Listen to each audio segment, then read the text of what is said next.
Demain, hein, pas de ouais, c'est bien, on est content chez nous, mais qu'est-ce qu'on fait demain? Bon, alors c'est une minorité, encore une fois, mais c'est une minorité qui ne se dégonfle pas, au sens d'un peu les 200 termes, qui ne diminue pas et qui a toujours autant de détermination, et qui n'a pas envie de se laisser faire, et pour laquelle chaque nouvelle saloperie du patron apparaît comme une provocation à combattre, et ils s'alimentent de tout ce qu'ils peuvent trouver dans les informations nationales, comme dans ce qu'ils voient au niveau des saloperies patronales dans leur boîte. Alors moi je crois s'il faut faire un bilan, donc encore une fois c'est très personnel, mais j'ai l'impression qu'on ne pourra jamais aller vers une grève générale si on n'est pas capable d'articuler les deux aspects du mouvement, même les trois aspects, parce que j'ai l'impression, pour ce que je peux voir des militants syndicalistes CGT, hein, je ne les connais pas tous bien évidemment, mais c'est qu'ils sont quand même, bon, si on écoute Michael Weyman, ce qu'il dit c'est très bien, c'est très positif, ça apporte quelque chose, mais en même temps c'est quand même très tourné vers la CGT, c'est-à-dire qu'il fait pression sur la CGT pour qu'elle fasse mieux, alors tout en sachant que ça ne servira à rien, qu'il faut faire autre chose, il cherche une autre issue, mais il n'ose pas pour le moment, il le fera peut-être demain, faire le pas de dire je vais proposer une autre politique au mouvement, pas seulement à la CGT, mais au mouvement, c'est-à-dire s'adresser au mouvement. J'ai l'impression que ces militants syndicalistes en sont là, ça peut basculer très rapidement, à ce moment-là ça serait des éléments pour la construction d'un courant, je ne dis pas révolutionnaire, mais au moins ouvrier très radical, qui peut venir très rapidement, et donc ça c'est devant nous. Je pense que c'est très positif dans la période à venir. Il n'y aura pas les illusions électoralistes pour bien voter, etc., même s'il y aura des tentatives, évidemment, mélanchonistes ou autres, pour essayer de récupérer les choses, mais ça n'a pas le même poids, évidemment, parce qu'ils vont se payer combien, 12, 13, 14, 15% au maximum, donc c'est pas ça qui va changer leur vie immédiatement, ils ont encore pour 5 ans ou 6 ans devant eux de l'exploitation, et vu la vitesse à laquelle les patrons font des saloperies, et vont continuer leurs saloperies, parce que subissent la concurrence internationale, ils sont obligés de s'adapter à ça. Tout le monde sait que ça va continuer, les saloperies, les attaques en tout genre vont continuer, et donc je pense que l'issue, l'avenir du mouvement dépend de notre capacité à lier les deux. Ce mouvement de multiples petites grèves locales à caractère économique et ce mouvement général sur la loi Khomri. Bon, je ne dis pas que d'essayer de le faire, ça marche, hein. Ça j'en sais rien, bon. Mais je pense qu'il faudrait essayer d'aller dans ce sens-là. Je pense aussi que, par exemple, mais par rapport à ce qui se passe, bon, il avait peut-être tenté ici ou là, mais là où c'est possible, il y a peut-être des AG il y a des AG de grévistes qui se font, mais dans cet esprit-là, est-ce que ce serait pas possible de faire des AG de grévistes et non grévistes? Parce qu'étant donné le soutien des non-grévistes à la lutte contre la loi Khomri,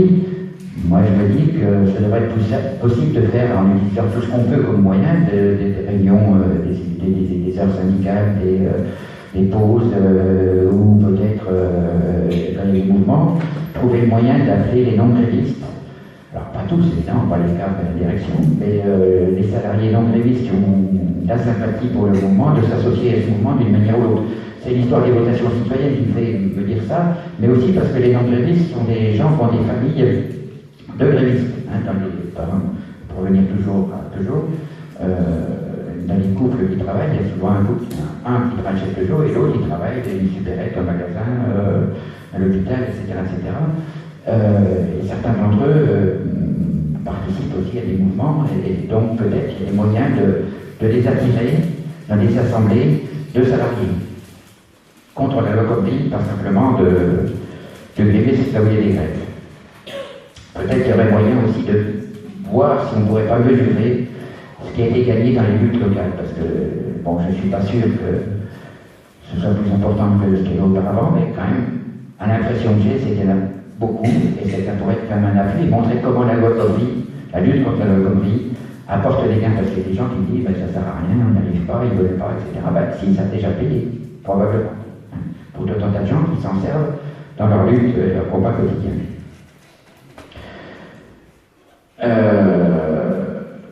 Bon, je pense aussi que le mouvement est devant nous parce que, malgré tout, il y a quand même des pas dans la conscience de classe qui sont en train de se faire. Bon, c'est très difficile à mesurer, mais 4 mois de mouvement, qu'est-ce que c'est que 4 mois de mouvement, quand même très marqué par la présence de la classe ouvrière, par la force de la classe ouvrière, décide de s'arrêter, après tout peut s'arrêter, c'est pas rien. Et en ce sens-là, ça renforce cette avant-garde-là, je veux dire, ces milliers, ces dizaines de milliers, voire ces centaines de milliers de militants qui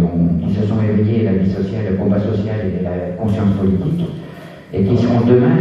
des éléments qui n'existaient pas hier. Une grève générale, ça ne se déclenche pas du jour au lendemain. Le mythe de mai 68 qui s'est débarqué en mai 68, c'est bidon, ça n'a jamais existé, ça s'est préparé pendant des années auparavant. Bon, là, on a une préparation de quelque chose. On a un vaste courant quand même de militants, d'hommes et de femmes qui sont en train de s'engager dans la vie sociale et politique et qui préparent les terrains de demain. Or, comme la lutte, le mouvement contre la loi Connery continue, les luttes économiques partielles continuent, cette avant-garde se constitue, je pense que demain sera plus que positif, y compris pour la construction d'un parti. Ça ne se fait pas non plus du jour au lendemain pour un parti révolutionnaire, ça se constitue dans l'expérience pratique que font les gens au jour le jour. Bon. En étant les meilleurs militants de ce mouvement-là, en essayant de mener jusqu'au bout, en essayant d'éclairer sur ce que c'est ce mouvement, y compris, si vous êtes d'accord, peut-être qu'on peut, j'ai fait ce topo pour qu'on en discute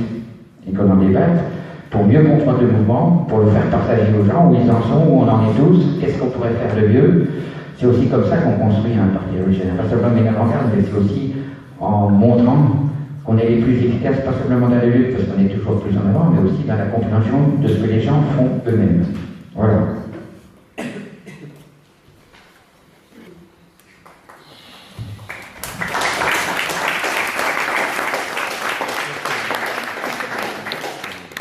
Bien, merci Jacques. Donc là, on est parti pour environ 2 heures